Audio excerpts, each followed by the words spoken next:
Logan Paul just sold a Pokemon card for 16 million US dollars. So why did none of the crypto investors that bought tokenized sections of that card get any money at all? Let me say that again. Logan Paul sold a Pokemon card for $16 million, and that's a world record. It's had massive headlines. It's a huge win for him. But here's where it gets controversial. Because a few years ago, he tokenized that exact same card into a crypto project, selling fractional ownership to investors. And now that card has been sold for $16.5 million. Those token holders are reportedly getting absolutely nothing for that sale. So what has actually happened? Was this clever business? Or was it misleading? Or is this a massive lesson about crypto tokenization that every retail investor needs to understand? Because this isn't just about Logan Paul. This is about what happens when hype meets legal structure. So let's break it down.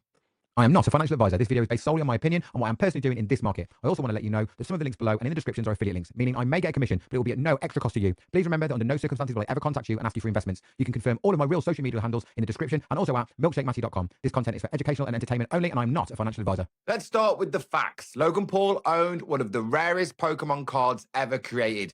Now, I know absolutely zero about Pokemon, and I've had to do some research overnight and this morning to even understand why it was so expensive. It's called a Pikachu Illustrator. It sounds like a kid thing to me. However, there's a lot of rich adults that are all over this kind of scene. But this one wasn't just rare. This is considered the holy grail of Pokemon cards. Only around 39 were ever produced, and only one achieved PSA 10 grading, meaning it's essentially in perfect condition. Logan originally purchased his card in 2021 for a staggering, in my eyes, $5.2 million.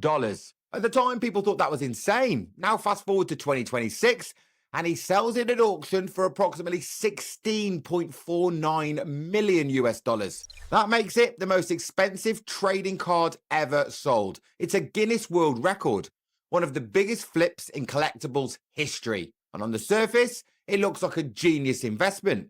But we need to rewind a little bit, because this card didn't just sit in a vault quietly. It became part of something much bigger. In 2022, Logan Paul co-founded a platform called Liquid Marketplace. The idea behind it was simple. Take expensive collectibles and you fractionalize them.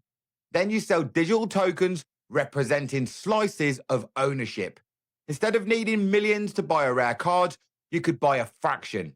People could own a piece of the thing they're interested in, but just simply can't afford. It lets regular people invest. It lets fans participate. Lets retail have access to elite assets. And here's the headline moment.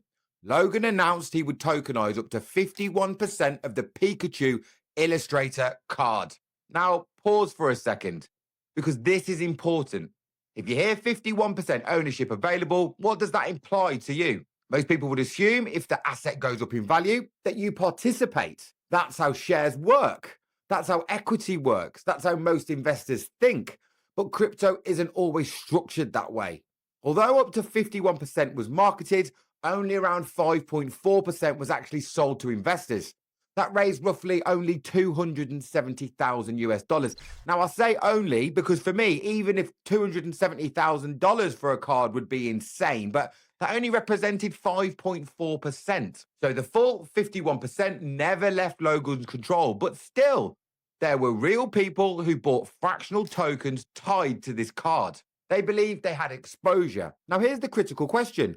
What rights did those tokens actually give them? Because this is where the story shifts from hype to legal reality. Later reporting and regulatory allegations suggested this. The tokens did not grant legal title to the physical card. They did not guarantee profit share upon resale. They were not registered securities. They were not traditional equity. So effectively, you owned a digital representation, not legally enforceable ownership of the asset itself. And that distinction is absolutely everything in this story. Because when Logan sold the card for $16.49 million US dollars, there was no automatic mechanism forcing proceeds to be distributed to token holders.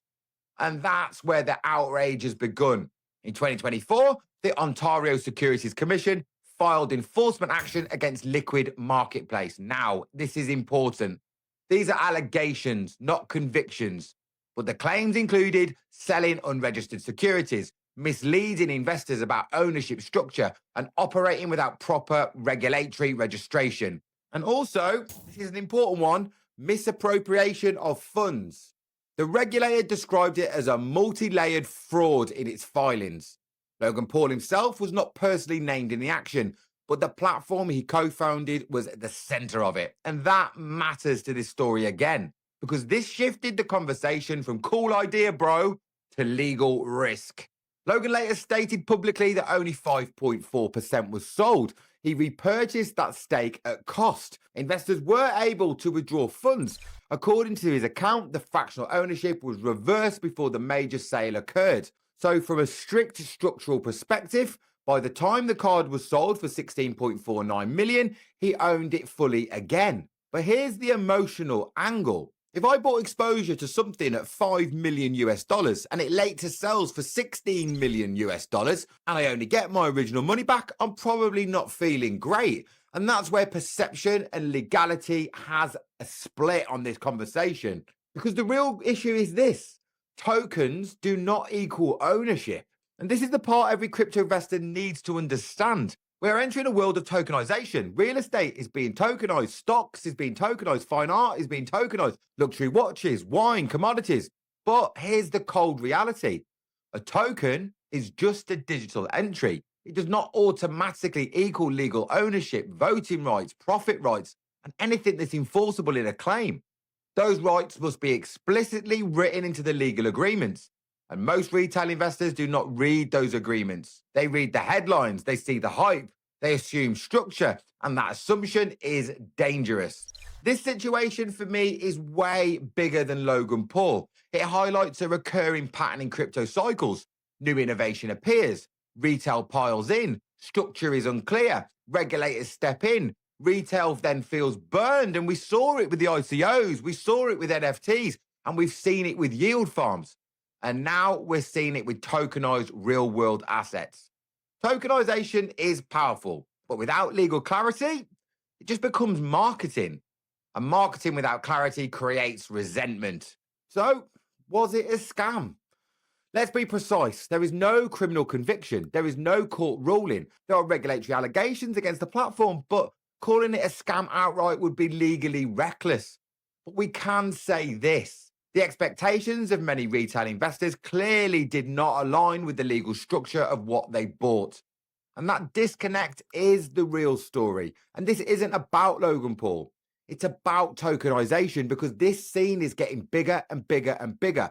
And people need to understand there may be a difference in what you think it means to what it does mean. That doesn't necessarily mean Logan Paul's a bad guy. It just means that his advisors showed him how to play the system. Because crypto runs on trust. And once trust breaks, adoption slows.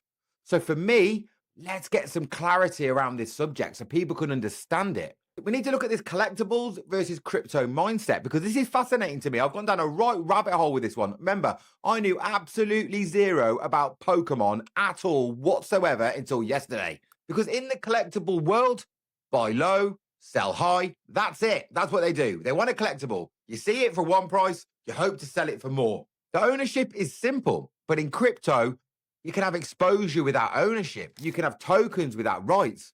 You can have participation without any protection. And unless regulation forces standardization, this confusion will continue. If you're watching this as a retail investor and you're thinking about getting into tokenized assets, then ask yourself this question: do you legally own the underlying asset? Is this a registered security? What jurisdiction governs it? What happens if the platform shuts down? What happens if the founder buys back the asset like what Logan Paul did? If you don't know the answer, you are speculating completely blind.